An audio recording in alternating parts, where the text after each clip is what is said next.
Hello and welcome to the Crocker Museum. My name is Catherine and this is my companion Joanne, and we're here in the gallery that houses Monet to Matisse, which is a fabulous exhibition of Impressionists. Not all Monet, not all Matisse, but Impressionism, which we see so much of Impressionism, but what is it exactly? So we're going to take a really close look at the painting you see here. And it's been labeled Peasant Girl Among Tulips by Berthe Morisot, female painter of the time. In French, it's called Jeune fille aux tulipes, which means young girl amidst the tulips. It's a perfect example of Impressionism. Now, I could give you a list of, Impressionism is this, and this, and we will talk about that after a bit.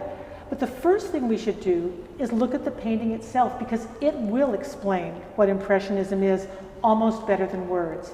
So let's look closely at the painting. What we have here is the depiction, and you're looking as I'm speaking, of a young girl. It's a moment caught in time. Is it photographic realism? No, not really. It really isn't. If you look at her hair, you see there's a slight sensation of movement.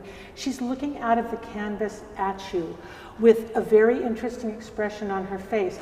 I won't interpret this expression because everybody sees it a little differently. She has beautiful reddish pink lips. I'm hoping you can see that on the screen. And it echoes the tulips that you see in the background. And there's a real sense of movement, almost as if there's a slight breeze. And interestingly, the colors are fairly cool, right? They're blues, they're greens, there's some pinks, so there's a sense of ambiguity. And also the girl herself appears to be a teenager or a young teenager, a moment of true ambiguity in any person's life when they're wondering, who am I, where I'm going. I think there is a little of that in her face. Look at the brush strokes. They're short, and almost the brush strokes of her dress move into the brush strokes of the background. So your eye is drawn again and again to her face, which looks out at you. When you look at her hands, you'll see a little bit of discoloration, and some have said this is because she is, in fact, a peasant girl. She's a worker. But here she is, outdoors in a field. So think a little how the painting affects you, because it is a perfect example of Impressionism. So what is Impressionism? Well, it was a big change at the time. In 1863, in France, the world was changing, and art was changing too. And every year in Paris, they would have what was called a salon, or a salon, where they would show all the hotshot paintings of the moment once a year. And this was important. It wasn't just an art show, because painters have to earn their living too. And being shown at the salon meant that you could probably sell your paintings. And artists need money, right? However, in 1863, a number of Impressionists put their paintings forward, and their paintings were rejected. And Napoleon III, who was in power at the time, for political reasons, said, all right, they can have a room to themselves. And this was called the Salon des Refusés. And refusé is a French word that does not mean refusal, it means rejects. It was the salon of the losers.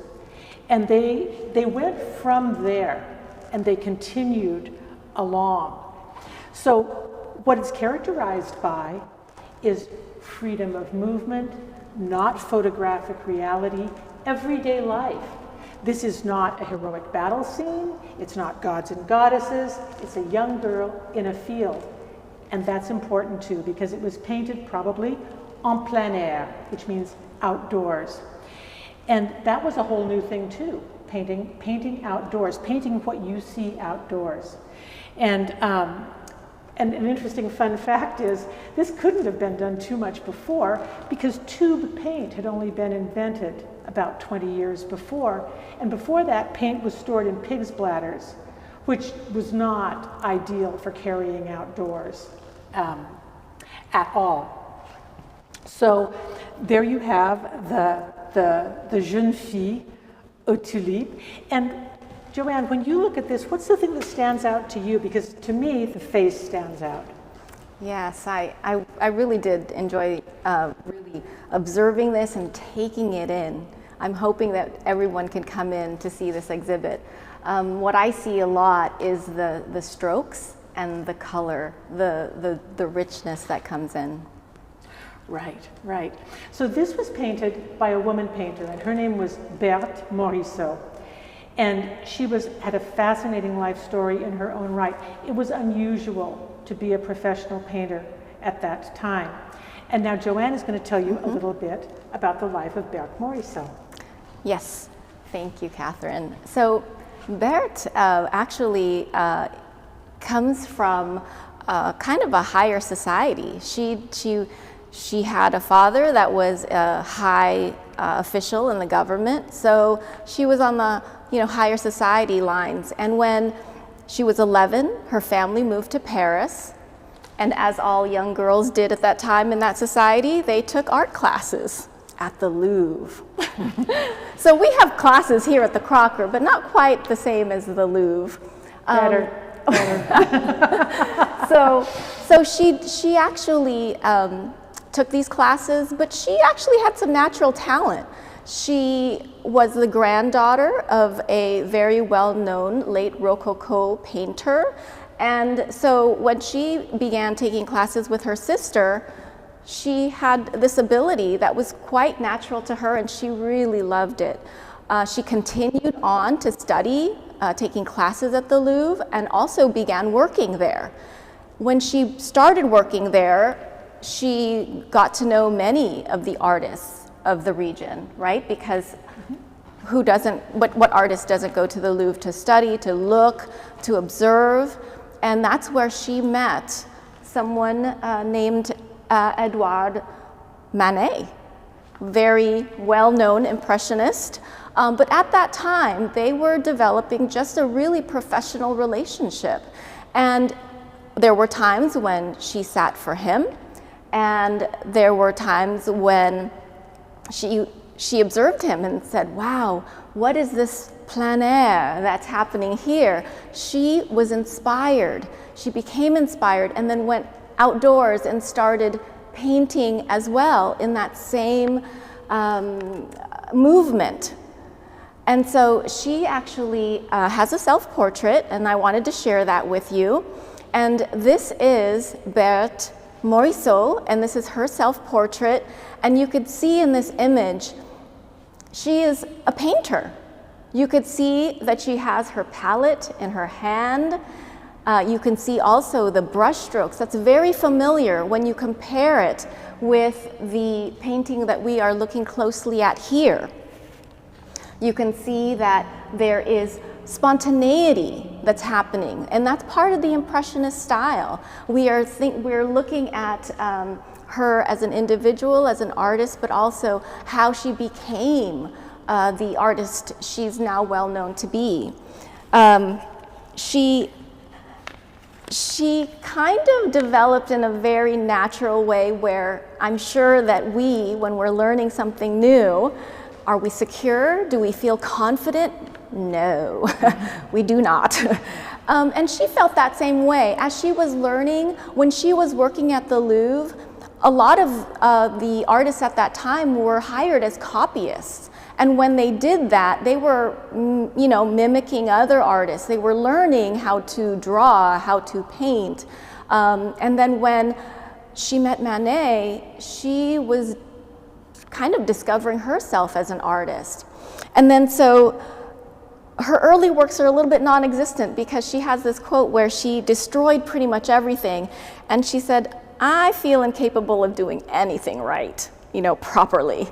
This wasn't surprising because she came from a time when, yes, women were allowed to learn to draw and paint, but they did it as a pastime. They didn't do it as a career. And she was from an upper class society, so she had huge. Later in life, she famously said, "My life would be nothing without my work." And as Joanne has pointed out, she became acquainted with Edouard Manet and then later married his brother, Eugène. Right.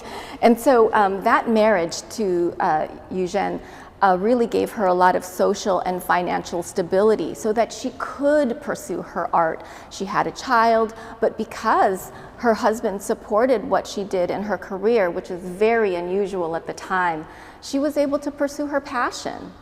And so one of the things that you'll notice in this piece, tell me, is there kind of a characteristic that you can see in her face? When you look at this young girl's face, is there something that you can, that is a, kind of a feeling or a sense you get about her? Well, I know that all of you that are watching probably get a certain sense, and we've talked about it a little. I think there is that just sense of uncertainty as she looks out at the world and not knowing what comes next. And I think Berthe Morisot is quite a genius in this respect, because you have the girl and you have this swirling nature around her with the beauty of the tulips, which also reflect, youth, young womanhood, and these things are fleeting. And the painting, even the short brush strokes, give us a feeling of the fleetingness of time. So the inspiration that many Impressionists had at that time was from Japan. There's something called Japonism, or Japonism. And Japonism. Yeah. And so when you look at her face, you might get a sense of maybe some, her eye features, her delicate skin. There's quite a bit of influence there from Japan and the art movement that had happened in that time and also carried over during this really integral time when the Impressionism movement was starting to take hold. So when we think of that inspiration, there's a lot of focus on the subject.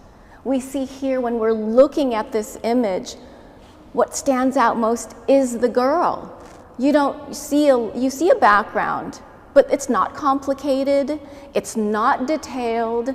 A lot of the components of Impressionism is the spontaneity that happens because these are happening outside. It's not a studied piece. It's not taking a very long time like some of the salon pieces were. And it's everyday life. And it is everyday life. This is not a goddess, this is not a queen. This is a young girl in a field of flowers. So you take the piece and you see the delicateness. And one of the things that Berthe Morisot also did was she stayed kind of in the pastel palette, and she also had used a lot of white and light components in her piece to bring out a little bit of contrast. But pretty much the pieces in her repertoire kind of stay pretty flat. One of the things that Catherine had mentioned was everyday life. And classic to the Impressionists that I wanted to share with you was another piece that she did that uses a very similar technique. And this is her piece, Hanging Laundry to Dry. And how boring could that be? But when you look at this piece, we all would love to be outside to hang laundry. But you see the quick brush strokes, the spontaneity.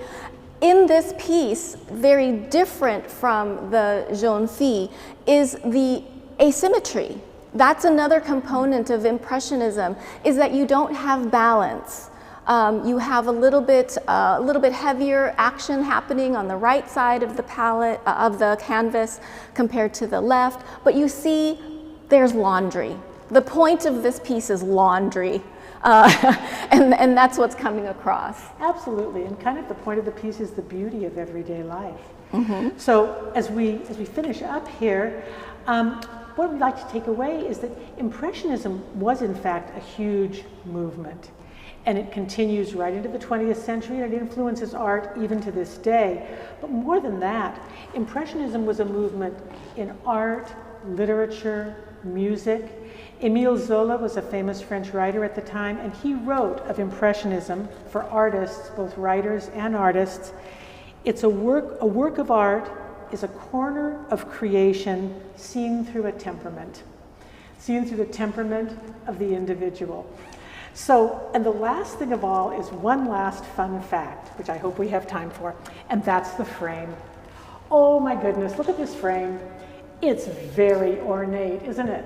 And you're thinking, I've heard a lot about the simplicity and the daily life. What's the deal with the frame? Well, these were not the frames that the Impressionists used.